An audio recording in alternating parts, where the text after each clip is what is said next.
Hey my loves, இன்னைக்கு நம்ம பார்க்க போகிற படம் என்னன்னா 2023 வெளியான ஆத்மிகா அப்படின்ற சைக்காலஜிக்கல் த்ரில்லர் படத்தை பற்றி தாங்க பார்க்க போகிறோம். இந்த படத்தோட ஒன்லைனர் என்னன்னா, ஹீரோயின் ஒரு ரிப்போர்ட்டராக ஒர்க் பண்ணிட்டு இருக்காங்க. ஜாயின் பண்ணி 3 மாதம் ஆகியுமே எந்த ஒரு கேஸ் ஃபைலுமே சப்மிட் பண்ணல அப்படின்னு ஒர்க்கில் ப்ரெஷர். அதனால ஹீரோனுடைய ஃப்ரெண்டு ஹெல்ப்பின் மூலமாக ஒரு கேஸ் ஃபைலை சப்மிட் பண்ணுறாங்க. அந்த கேஸ் ஃபைலை ஸ்டடி பண்ணதுக்கப்புறம் அவங்கள சுற்றி சில அமானுஷமான ஆக்டிவிட்டியெல்லாம் நடக்க ஆரம்பிக்குது. இதுக்கு பின்னாடி இருக்கக்கூடிய மர்மம் என்ன அப்படின்றது தான் மொத்த படமே. கிளைமேக்ஸில் கொஞ்சம் கூட எதிர்பார்க்காத தரமான ட்விஸ்ட்டை வச்சிருப்பாங்க. ஸோ இந்த வீடியோவை ஸ்கிப் பண்ணாம பாருங்க. நீங்க பார்த்துட்டு இருக்கிறது சரண் என்டர்டைன்மெண்ட். நான் தான் சரண். வாங்க வீடியோக்குள்ள போலாம். படத்தோட ஸ்டார்டிங் சீனில் பிளாக் அண்ட் ஒயிட்டில் சில ஸ்ட்ரேஞ்சான விஷுவல்ஸ் எல்லாம் காட்டுறாங்க. யாரோ ஒருத்தங்க போய் கதவை உடச்சு உள்ளே போகிற மாதிரி எல்லாம். அது என்ன அப்படின்றது இப்போதைக்கு நமக்கு தெரியலங்க. அங்கே கட் பண்ணால் ஹீரோனுடைய வீட்டை காட்டுறாங்க.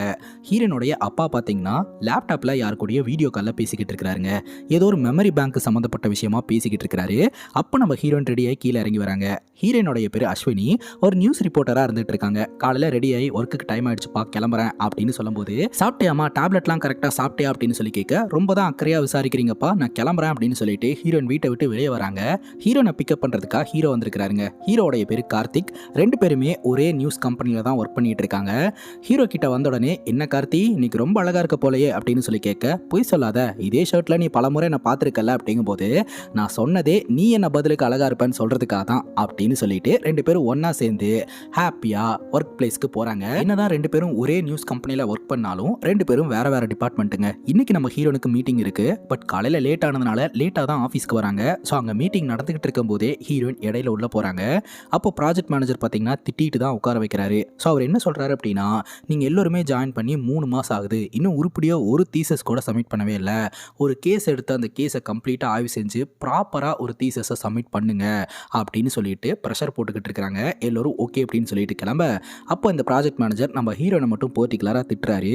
மீட்டிங்க்கு இனிமேல் லேட்டாக வர வேலைலாம் வச்சுக்காத, இனிமேல் கரெக்டாக அப்படின்னு ஹீரோனு திட்டு வாங்கிட்டு வந்து சோகமாக உட்காந்துக்கிட்டு இருக்காங்க. என்னாச்சு அப்படின்னு கேட்க, அப்பதான் ஹீரோயின் சொல்றாங்க, ஜாயின் பண்ணி 3 மாசம் ஆகுது, ஒரு தீசஸ் கூட சப்மிட் பண்ணவே இல்லை, ப்ராஜெக்ட் மேனேஜர் திட்டுறாரு, இப்போ கேஸ் ஸ்டடிக்கு நான் என்ன பண்ணுவேன் அப்படின்னு சொல்லி கேட்கும்போது, அதுக்கு தான் அப்படி ஃபீல் பண்ணிட்டு இருக்கியா, ஒன்றும் ஃபீல் பண்ணாத, என்னோட சித்தப்பா போலீஸ் ஆஃபீஸராக இருக்கிறாரு, அவர்கிட்ட பெண்டிங் கேஸோட ஃபைல் எடுத்து அதில் இன்ட்ரெஸ்டிங்கான ஒரு கேஸை உனக்கு கொண்டாந்து கொடுக்குறேன், நீ வந்து அதை தீசஸாக சப்மிட் பண்ணிடு, அவ்வளோதான், உன் பிரச்சனையெல்லாம் சால்வ் ஆயிரும் அப்படிங்கும்போது, நீ உண்மையை தான் சொல்றியா அப்படின்னு கேட்கும்போது, நான் உண்மையை தான் சொல்கிறேன் அப்படின்னு சொல்லிட்டு நம்ம ஹீரோ பார்த்தீங்கன்னா அவருடைய சித்தப்பாவை ஒரு ஹோட்டலில் வச்சு மீட் பண்ணுறாருங்க. ஆக்சுவலாக இவங்க குடும்பத்தில் பிரச்சனை இருக்குது, இருந்தாலும் நம்ம ஹீரோக்காக ஹீரோடைய சித்தப்பா கேஸ் ஃபைலை எடுத்துட்டு வந்திருக்காருங்க. இந்த கேஸ் ஃபைலை ஸ்டடி பண்ணு, உனக்கு எது இன்ட்ரெஸ்டா இருக்கோ அதை எடுத்து நீ பண்ணு, இது யாருக்காக பண்ற, உன்னோட கேர்ள் ஃப்ரெண்டுக்காகவா அப்படின்னு கேட்க, ஹீரோ அப்படியே ஸ்மைல் பண்றாரு. தெரியும்டா, உன் வயசெல்லாம் கடந்து தானே நான் வந்திருக்கேன், இந்த கேஸ் ஃபைலை நான் தான் எடுத்துட்டு வந்து கொடுத்தேன் அப்படின்ற சீக்கிரட்டா மெயின்டைன் பண்ணிக்க, யார்கிட்டயுமே சொல்லிடாத, இல்லாட்டி என்னோட வேலைக்கு பிரச்சனை வந்துடும். சரி, எனக்கு ஒரு முக்கியமான வேலை இருக்கு, நான் கிளம்புறேன் அப்படின்ட்டு ஹீரோடைய சித்தப்பாவும் கிளம்பிடுறாரு. ஹீரோ பார்த்தீங்கன்னா அந்த கேஸ் ஃபைல்ஸ்ல இருக்கக்கூடிய ஒரு இன்ட்ரெஸ்டிங்கான கேஸை எடுத்து நம்ம ஹீரோனுக்காக ரெடி பண்ணலாம் அப்படின்னு ரெடி பண்றாரு. அங்க கட் பண்ணா இந்த நியூஸ் கம்பெனிக்குள்ள ஒரு கட்சியை சார்ந்த அரசியல்வாதிங்க 2 பேரும் நுழையிறானுங்க. உள்ள வந்து பயங்கரமா பிரச்சனை பண்ணிட்டு இருக்காங்க. யாரை கேட்டு என் தலைவனை பத்தி இப்படி எல்லாம் எழுதுனீங்க, உடனே என் தலைவனை பத்தின நியூஸை ரிமூவ் பண்ணுங்க, இல்லாட்டி 2 நிமிஷத்துல இந்த நியூஸ் ஆஃபீஸை கொளுத்திடுவேன், எரிச்சிருவேன், பிரச்சனை பண்ணிடுவேன் அப்படின்னு சொல்லி பயமுறுத்திக்கிட்டு இருக்கான். ஸோ யாருக்கும் என்ன பண்றதுனே தெரியலங்க. கரெக்டாக அந்த இடத்துக்கு இந்த நியூஸ் கம்பெனியோட சிஇஓ வராங்க. அவங்க பேர் சாரு. சாரு பார்த்தீங்கன்னா 2 பேர்த்த லெஃப்ட் ஹேண்ட்ல ஹேண்டில் பண்ணிட்டு இருக்காங்க. ஸோ 2 பேரும் பதிலுக்கு பேசிக்கிட்டு இருக்கானுங்க. உடனே சாரு சொல்றாங்க, 2 நிமிஷத்துல ஏதோ பண்ணிடுவேன்னு சொன்னல, பண்றா பார்க்கலாம், யாருக்கு கால் பண்றதுனா பண்ணு, ஏன் உன் தலைவனுக்கு கூட கால் பண்ணு, நான் எல்லாத்தையும் ஃபேஸ் பண்ணுறதுக்கு தயாராக இருக்கேன், அப்படி 2 நிமிஷத்தில் உன்னால் எதுவுமே பண்ண முடியலன்னா இந்த வலையில போட்டுக்க அப்படின்னு அசால்ட்டாக மிரட்டுறாங்க.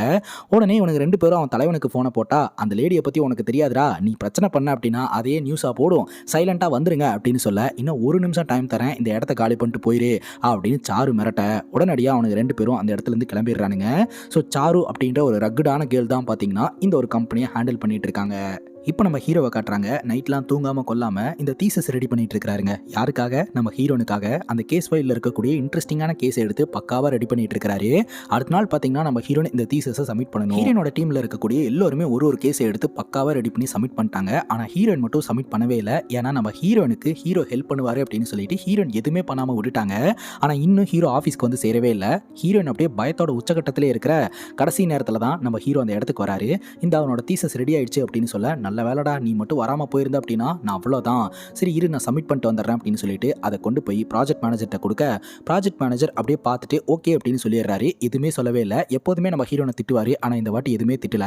இது அப்ரூவ் ஆயிரும்னு நினைக்கிறேன், அப்ரூவ் ஆனதுக்கப்புறம் நான் சொல்கிறேன் அப்படின்னு சொல்லிட்டு நம்ம ஹீரோயின் அனுப்பி வைக்க, ஹீரோயின் வந்து கார்த்திக் கிட்ட ரொம்ப நன்றி அப்படின்ற மாதிரி சொல்லிட்டு இருக்க, சரி அந்த கேஸ் ஃபைலோட சாஃப்ட் காப்பியை உனக்கு மெயில் பண்ணி வச்சிருக்கேன், டைம் இருக்கும்போது அதை படித்து தெரிஞ்சுக்க, அப்போ தான் உன்னால் இதை பற்றி முழுசாக கொண்டு போக முடியும் அப்படின்ற மாதிரி சொல்ல ஹீரோயின் அந்த கேஸை பற்றி ஸ்டடி பண்ண ஆரம்பிக்கிறாங்க. கிட்டத்தட்ட 3 நாள் ஆயிருது. ஸோ 3 நாளாக பார்த்தீங்கன்னா அந்த கேஸை கொஞ்சம் இன்ட்ரெஸ்டிங்காக வந்து ஸ்டடி பண்ணிக்கிட்டு இருக்காங்க. திடீர்னு ஹீரோயினோடைய மைண்டுக்குள்ளெல்லாம் ஒரு மாதிரி ஆக ஆரம்பிக்குதுங்க. ஹீரோயினை சுற்றி ஏதோ ஒரு அமானுஷமான ஆக்டிவிட்டியெல்லாம் நடக்க ஆரம்பிக்குது. ஹீரோனுடைய அப்பா பார்த்தீங்கன்னா சாப்பிட்டியா, டேப்லெட் சாப்பிட்டு படுத்து தூங்குமா, இந்த மாதிரிலாம் கண் முழிக்காத அப்படின்ற மாதிரி சொல்லியும் ஹீரோயின் கேட்கவே இல்லை. தொடர்ந்து அந்த கேஸை பற்றி ஸ்டடி பண்ணிக்கிட்டே இருக்கிறாங்க. ஒரு கட்டத்துக்கு மேலே ஹீரோனோட மைண்டுக்குள்ள படத்தோட ஸ்டார்டிங் சீனில் சில ஸ்ட்ரேஞ்சான விஷுவல்ஸ் எல்லாம் தெரிஞ்சது பார்த்தீங்களா, அதெல்லாம் தெரிய ஆரம்பிக்குது. கத்த ஆரம்பிச்சிடுறாங்க. உடனே நம்ம ஹீரோனுடைய அப்பா உள்ள வந்து ஹீரோயினை கட்டாயப்படுத்தி நீ போ, அமைதியாக படு அப்படின்னு சொல்லிட்டு டேப்லெட் கொடுத்து படுக்க வைக்கிறாங்க. நமக்கு என்னாச்சு, ஏன் திடீர்னு இப்படி ரியாக்ட் பண்ணுறோம் அப்படின்னு சொல்லி ஹீரோயின் குழப்பத்தில் இருக்காங்க. அதுக்கப்புறம் வழக்கம் போல் நம்ம ஹீரோயின் ஆஃபீஸுக்கு போகிறாங்க. ப்ராஜெக்ட் மேனேஜர் கிட்ட போயிட்டு இந்த மாதிரி நான் சப்மிட் பண்ண தீசஸ் வந்து அப்ரூவ் ஆயிடுச்சா அப்படின்னு சொல்லி கேட்க, இல்லை அப்ரூவ் பண்ணலை அப்படின்ற மாதிரி சொல்லிடுறாங்க. ஏன் எதுக்கு அப்படின்னு கேட்டால் காரணத்தை வந்து சொல்ல மாட்டேன்றாங்க. ஹீரோனை பொறுத்த வரைக்கும் அது ரொம்ப இன்ட்ரெஸ்டிங்கான ஒரு கேஸாக இருந்தது. ஸோ கண்டிப்பாக அப்ரூவ் பண்ணியிருக்கணும், ஏன் அப்ரூவ் பண்ணல அப்படின்னு சொல்லி கேள்வி கேட்டுட்டு இருக்காங்க. அவங்க அப்ரூவ் பண்ணல, போய் அவன் வேலையை பாரு அப்படின்ற மாதிரி சொல்லி அமுச்சு வச்சிடறாரு. உடனே நம்ம ஹீரோனும் பார்த்தீங்கன்னா அவங்க வேலையை பார்க்கறதுக்காக போயிடுறாங்க. இந்த கேஸை பற்றி டிஸ்கஸ் பண்ணுறதுக்காக நம்ம ஹீரோவை வீட்டுக்கு இன்வைட் பண்ணுறாங்க. இல்லை அவங்க அப்பா என்னை போட்டு பொலன்னு பொழந்துருவாரு அப்படின்னு சொல்ல, இல்லை அப்பா இல்லை நீ வா அப்படின்னு சொல்ல, சரின்னு கேட்டுட்டு நம்ம ஹீரோவும் வீட்டுக்கு போகிறாருங்க. ஆக்சுவலாக நாளைக்கு நம்ம ஹீரோனுக்கு பர்த்டே, அதனால 12 o'clock நம்ம ஹீரோனுக்கு சர்ப்ரைஸாக கிஃப்ட்டை ப்ரெசென்ட் பண்ணலாம் அப்படின்னு நம்ம ஹீரோனுக்காக ஒரு கிஃப்ட்டையும் ஹீரோ வாங்கி வச்சிருக்கிறாரு. அதுக்கப்புறம் ஹீரோயின் ஃபேஸ் வாஷ் பண்ணுறதுக்காக பாத்ரூம் போகிறாங்க. பாத்ரூம் கண்ணாடியில் பார்த்தீங்கன்னா ஏதோ ஒரு கருப்பு உருவம் ஹீரோனுக்கு தெரிய ஆரம்பிக்குது. கண் மூடி பார்த்தா அந்த உருவம் நல்லாவே தெரியுது. அதை பார்த்து ஹீரோயின் மிரண்டு போய் கத்த ஆரம்பிச்சிடுறாங்க. உடனே நம்ம ஹீரோ வந்து என்னாச்சு அப்படின்னு சொல்லி கேட்க, இல்லை அந்த இடத்துல ஏதோ ஒரு உருவத்தை பார்த்தேன் அப்படின்ற மாதிரி சொல்கிறாங்க. அதெல்லாம் ஒன்றும் இல்லை அப்படின்னு சொல்லி ஹீரோனை சமாதானப்படுத்தி கூட்டிகிட்டு வந்து உட்கார வைக்க, இல்லை நான் பார்த்தேன், எனக்கு ஒரு மாதிரி தலை வலிக்குது அப்படின்னு சொல்லி ஹீரோயின் சொல்லிட்டு இருக்காங்க. நீ தூங்கலல்ல, ஒழுங்காக தூங்கு, எல்லாம் சரியாயிரும் அப்படின்னு சொல்லிட்டு ஹாப்பி பர்த்டே அப்படின்னு சொல்லி ஒரு கிஃப்ட்டையும் கொடுத்துட்டு ஹீரோ அங்கிருந்து கிளம்புறாருங்க. ஹீரோயின் அதை பிரித்து பார்த்தா அது ஒரு புக்கு. தூக்கம் வரல, சரி அப்படியே படிப்போம் அப்படின்னு சொல்லிட்டு ஹீரோயின் படிக்க ஆரம்பிக்கிறாங்க. அப்போ ஒரு கதை வருதுங்க. ஒரு அழகான கிராமம். அந்த கிராமத்தில் அம்மா, அப்பா, அக்கா, தங்கச்சி அப்படின்னு சொல்லிட்டு 4 பேர் ஹாப்பியாக வாழ்ந்துகிட்டு இருக்கிறாங்க. ஸோ அப்போ தான் பார்த்தீங்கன்னா நெடுஞ்செழியன் அப்படின்ற ஒரு நபர் எனக்கு வேலை ஏதாவது இருந்தால் போட்டு கொடுங்களேன் அப்படின்னு சொல்லி கேட்க, சரி பார்க்க பாவமாக இருக்கிறாரு அப்படின்னு சொல்லிட்டு நெடுஞ்செழியனுக்கு வாட்ச்மேன் வேலையை போட்டு கொடுத்துட்றாங்க. இந்த குடும்பம் அப்படியே சந்தோஷமாக வாழ்ந்துகிட்டு இருக்காங்க. ஒரு நாள் பார்த்தீங்கன்னா இந்த குடும்பத்தில் இருக்கக்கூடிய இளைய மகள் கீழே விழுந்து அவளுக்கு தலையில் அடிபடுது. அதுக்கப்புறம் ஹாஸ்பிட்டலில் கூட்டிகிட்டு போய் ட்ரீட்மெண்ட்லாம் பார்க்குறாங்க. எல்லாம் நார்மல் ஆயிடுது. திடீர்னு ஒரு நாள் அந்த பொண்ணு பயங்கரமாக கத்த ஆரம்பிக்கிறா. என்னாச்சு அப்படின்னு சொல்லி எல்லோருமே கேட்குறாங்க. அங்கே யாரோ இருந்தாங்க, ஏதோ ஒரு உருவத்தை பார்த்தேன் அப்படின்ற மாதிரி அவள் சொல்ல ஆரம்பிக்கிறா. அந்த இடத்துல அப்படி யாருமே இல்லை அப்படின்னு சொல்லி குடும்பத்தில் இருக்கிறவங்க சமாதானப்படுத்துறாங்க.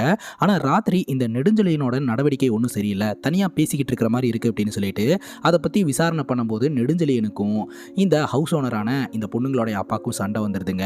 அதுக்கப்புறம் பார்த்தீங்கன்னா இந்த நெடுஞ்செழியன் மொத்த ஃபேமிலியுமே கொலை பண்ணிட்டாரு. அதுலேருந்து தப்பிச்சு வந்தது அந்த குடும்பத்தில் இருக்கக்கூடிய பெரிய பொண்ணு மட்டும்தான் அப்படின்னு சொல்லி அந்த ஸ்டோரி அப்படியே பாதியோட ஸ்டாப் ஆகுதுங்க. இந்த கதையும் ஹீரோனோட மைண்டுக்குள்ளே இந்த ஸ்டேஞ்சான விஷுவல்ஸ் எல்லாம் வந்து போகுது இல்லையா, அதுவும் ஒன்று தான். அது போக இவங்க ஒரு கேஸை ஸ்டடி பண்ணாங்க இல்லையா, அதுவும் பார்த்தீங்கன்னா இதே மாதிரி தான் இருக்குது. ஸோ எனக்கு என்னமோ தப்பாக இருக்குது, அதனால இந்த புக்கை எழுதின ஆத்தரை கண்டுபிடிச்சி பார்ட் 2 கதை என்ன அப்படின்றது தெரிஞ்சுக்கணும் அப்படின்ட்டு அந்த பப்ளிஷரை தேடி கிளம்புறாங்க. அப்போ கூட நம்ம ஹீரோனுடைய அப்பா சாப்பிட்டேயாமா, ஒழுங்காக டேப்லெட் சாப்பிட்டேயாமா அப்படின்னு சொல்லிட்டு டேப்லெட் சாப்பிட வைக்கிறதுலேயே குறியா இருந்துகிட்டு இருக்கிறாரு. ஸோ ஹீரோனுக்கு ஏதோ ஒரு மெடிக்கல் கண்டிஷன் இருக்குது அப்படின்னு இதுலேருந்து தெரிய வருதுங்க.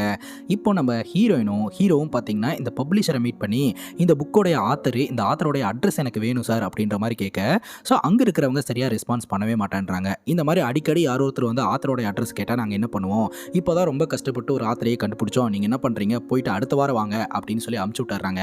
சரி ஒரு வாரம் வரைக்கும் சும்மா இருக்க வேணாம், நம்மளால முடிஞ்ச வரைக்கும் இந்த பார்ட் 2 ஏதாவது வந்திருக்கா, இல்லை நம்ம ஏதாவது இந்த ஆத்தரை பற்றி தெரிஞ்சுக்க முடியுதான்னு பார்க்கலாம் அப்படின்னு சொல்லிட்டு தேட ஆரம்பிக்கிறாங்க. பட் பெருசாக எந்த ஒரு லீடுமே கிடைக்கலங்க. அதுக்கப்புறம் அடுத்த வாரம் பார்த்தீங்கன்னா நம்ம ஹீரோவும் பார்த்தீங்கன்னா இந்த பப்ளிஷரை மீட் பண்ணுறதுக்காக போகிறாங்க. போயிட்டு இந்த மாதிரி போன வாரம் சொன்னீங்களே சார் அட்ரஸ் எடுத்து கொடுக்குறேன்னு சொல்லிட்டு, அட்ரஸ் ஏதாவது தெரிஞ்சுதா சார் அப்படின்னு சொல்லும்போது, போயிட்டு நாளைக்கு வாங்க அப்படின்ற மாதிரி சொல்கிறாங்க. என்ன சார் லாஸ்ட் டைம் வந்து கேட்டு போனல அப்படிங்கும்போது, நீங்கள் நாளைக்கு வந்தாலும் நான் அதை தான் சொல்லுவேன் அப்படின்ற மாதிரி சொல்கிறாரு.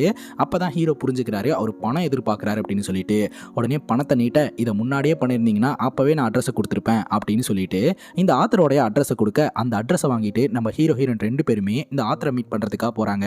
அங்கே போக ஒரு லேடி தான் டோர் ஓப்பன் பண்ணுறாங்க.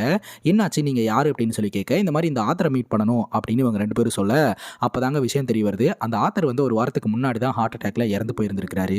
சரிங்க தப்பான நேரத்தில் வந்துட்டோம், இன்னொரு நாள் வரோம் அப்படின்னு சொல்ல, இல்லை என்ன விஷயம்னு சொல்லுங்க அப்படின்னு அவருடைய மனைவி கேட்க, இந்த மாதிரி ஒரு புக் ஒன்று படித்தோம், அந்த புக்கோடைய பார்ட் 2 வேணும் அப்படின்ற மாதிரி கேட்க, ரெடி பண்ணி வச்சிருக்கிறாரு, நீங்கள் பாருங்கள் இந்தாங்க அப்படின்னு சொல்லி அந்த புக்கை கொடுத்துட்றாங்க. வந்ததுக்கு இந்த புக்காது கிடைச்சது அப்படின்னு சொல்லிட்டு இந்த புக்கை எடுத்துட்டு நம்ம ஹீரோயின் பைக்கில் போயிட்டு இருக்கும்போது திடீர்னு அடியாட்கள்லாம் வந்து மறைக்கிறாங்க. இவனுங்கெல்லாம் யாரு எதற்காக இப்படி சுற்றி போட்டிருக்கானுங்க அப்படின்னு தெரியல. ஆனால் அவனுங்க கேட்கறது என்னன்னா அந்த புக்கையும் கேஸ் ஃபைலையும் கொடுத்துட்டு கிளம்பிடுங்க அப்படின்னு சொல்லிட்டு ஹீரோ என்ன பண்ணுறாரு அப்படின்னா அவனுக்கு எதிர்த்து சண்டை போடலாம் அப்படின்னு சொல்லிட்டு சண்டை போடுறாரு. பட் எண்ட் ஆஃப் த டே இவங்க 2 பேர்த்தையும் அடிச்சு போட்டுட்டு அந்த புக்கையும் கேஸ் ஃபைலையும் எடுத்துட்டு அவனுக்கு போயிடுறானுங்க. இப்போ நம்ம ஹீரோனை கொண்டாந்து ஹீரோ சேஃபாக வீட்டில் விட்டுட்டு அந்த இடத்துலேருந்து கிளம்பி போகிறாரு. ஹீரோனுக்கு டேப்லெட்லாம் கொடுத்து ஹீரோனுடைய அப்பா தூங்க வைக்கிறாருங்க. இப்போ நம்ம ஹீரோ வீட்டில் உட்காந்துக்கிட்டு இருக்கும்போதே ஒரு மர்ம நம்பர்லேருந்து கால் வருது. அந்த ஒரு நபர் வந்து மிரட்டுறாருங்க. ஸோ இந்த வாய்ஸ் எங்கேயோ கேட்ட மாதிரி இருக்கே அப்படின்னு சொல்லிட்டு ஹீரோ நைட்டு ஃபுல்லாக தூங்காமல் அந்த வாய்ஸ் யாரோடையதாக இருக்கும், யார் நம்மளை மிரட்டிக்கிட்டு இருக்கா அப்படின்னு சொல்லி யோசனை பண்ணிட்டு அந்த வாய்ஸோடைய உரிமையாளரை கண்டுபிடிச்சிடுறாருங்க. இப்போ ஹீரோனுக்கு ஃபோனை போட்டு நம்மளை அட்டாக் பண்ண வந்தது யாருன்னு எனக்கு தெரிஞ்சு போச்சு, உடனே ஒரு இடத்துக்கு வா அப்படின்னு சொல்லிட்டு இவங்க 2 பேரும் ஒரு இடத்துக்கு போகிறாங்க. அது எந்த இடம் அப்படின்னு பார்த்தீங்கன்னா இவங்க கம்பெனியில் இருக்கக்கூடிய அந்த ப்ராஜெக்ட் மேனேஜர் இருக்கக்கூடிய இடம் தாங்க. ஸோ இந்த வாய்ஸ் எங்கேயோ கேட்ட மாதிரி இருக்குது அப்படின்னு ஹீரோ யோசனை பண்ணிட்டு இருந்தார் இல்லையா, அந்த வாய்ஸ் இந்த ப்ராஜெக்ட் மேனேஜரோட இது தான் அப்படின்னு தெரிஞ்சுக்கிட்டு இந்த ப்ராஜெக்ட் மேனேஜரை போட்டு பொலந்து விசாரணை பண்ண அப்போ தான் இந்த ப்ராஜெக்ட் மேனேஜர் உண்மையை சொல்கிறாருங்க. ஆக்சுவலாக இதுக்கு பின்னாடி இருக்கிறது ஹீரோனுடைய அப்பா தான். அவர் தான் இந்த மாதிரி விஷயத்த பண்ண சொன்னார். அதனால தான் அடியாட்களை வச்சு இந்த ஒரு விஷயத்த பண்ணினேன் அப்படின்ற மாதிரி இவர் சொல்லிடுறாரு. இப்போ நம்ம ஹீரோயின் பார்த்தீங்கன்னா வீட்டுக்கு கிளம்பி போகிறாங்க. அப்போது நம்ம ஹீரோனுடைய அப்பா பார்த்தீங்கன்னா எல்லாம் இந்த புக்குனால் வந்தது தான் அப்படின்னு சொல்லிட்டு அந்த புக்கை போட்டு கொளுத்திக்கிட்டு இருக்கிறாரு. ஹீரோயின் இது எல்லாத்தையுமே கவனிக்கிறாங்க. ஸோ என்னமோ ஒன்று தப்பாக இருக்குது, நம்ம அந்த கதையை படிக்க ஆரம்பிக்கும் போது நம்ம மண்டைக்குள்ளே அந்த ஸ்டேஞ்சான விஷுவல்ஸ் வருது. அந்த ஸ்டேஞ்சான விஷுவல்ஸும் அந்த கதையும் ஒரே மாதிரி இருக்குது, இந்த கேஸ் ஃபைலும் ஒரே மாதிரி இருக்குது. அப்பா வேற இந்த புக்கை வந்து யாருக்கும் தெரியாமல் எரிக்கணும் அப்படின்னு சொல்லி எரிச்சுக்கிட்டு இருக்கிறாரு அப்படின்னு சொல்லிட்டு நம்ம ஹீரோயின் பார்த்தீங்கன்னா அவங்க அப்பா என்ன பண்ணிக்கிட்டு இருக்கிறாரு அப்படின்னு அவங்க அப்பாவுடைய ரூம்குள்ளே போயிட்டு கம்ப்யூட்டர்லாம் செக் பண்ணும்போது தான் தெரிய வருது. இவர் பார்த்தீங்கன்னா ஒரு பிரெயின்லேருந்து இன்னொரு பிரெயினுக்கு மெமரியை ட்ரான்ஸ்ஃபர் பண்ணக்கூடிய ஒரு விஷயத்தை ரிசர்ச் பண்ணிக்கிட்டு இருக்கிறாரு.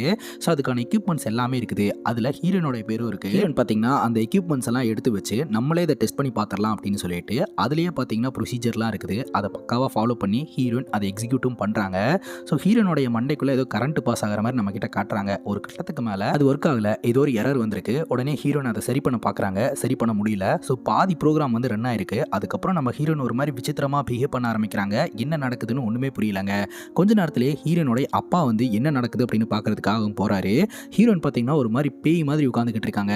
என்னாச்சுமா அப்படின்னு சொல்லி கேட்டுக்கிட்டு இருக்க. அங்கே கட் பண்ணால் அந்த வீட்டுக்கு நம்ம ஹீரோவும் இந்த கம்பெனி சிஇஓ சாரு இருக்காங்க இல்லையா, 2 பேருமே வராங்க. வந்து பார்க்கும்போது ஹீரோனுடைய அப்பா கீழே விழுந்து இறந்து கிடக்குறாருங்க. ஹீரோவும் சாரும் பயங்கர ஷாக் ஆயிடுறாங்க. சாரு சொல்கிறாங்க எல்லாம் உன்னால வந்தது தான், நீ தான் தேவையில்லாமல் அவகிட்ட இந்த கேஸ் ஃபைலையும் புக்கையும் கொடுத்த, அதுக்கப்புறம் தான் இந்த பிரச்சனையெல்லாம் ஆரம்பிச்சது அப்படின்னு சொல்ல, நீங்கள் என்ன மேடம் என்ன சொல்லிக்கிட்டு இருக்கீங்க, ஸோ நீங்கள் இடையில வந்துட்டு என் மேலே பழிய தூக்கி போட்டுக்கிட்டு இருக்கீங்க.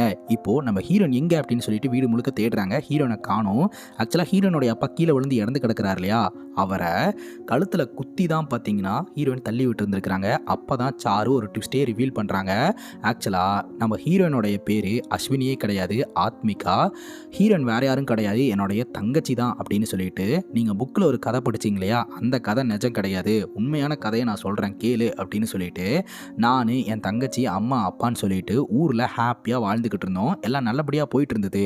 அந்த நேரம் பார்த்து என் தங்கச்சி ஆத்மிகா இருக்கா இல்லையா, அவள் மாடியிலேருந்து கீழே விழுந்து அவளுடைய பின்மண்டையில் அடிபட்டுருச்சு. ஸோ ஹாஸ்பிட்டலில் அட்மிட் பண்ணி ட்ரீட்மெண்ட்லாம் பார்த்தோம். எல்லாம் நார்மலாக தான் இருந்தது. திடீர்னு பார்த்தா அவள் பயங்கரமாக கத்த ஆரம்பிச்சிட்டா. அங்கே ஏதோ ஒரு உருவம் இருக்குது, இங்கே ஏதோ ஒரு உருவம் இருக்குது அப்படின்னு சொல்லி கத்த ஆரம்பிச்சிட்டா.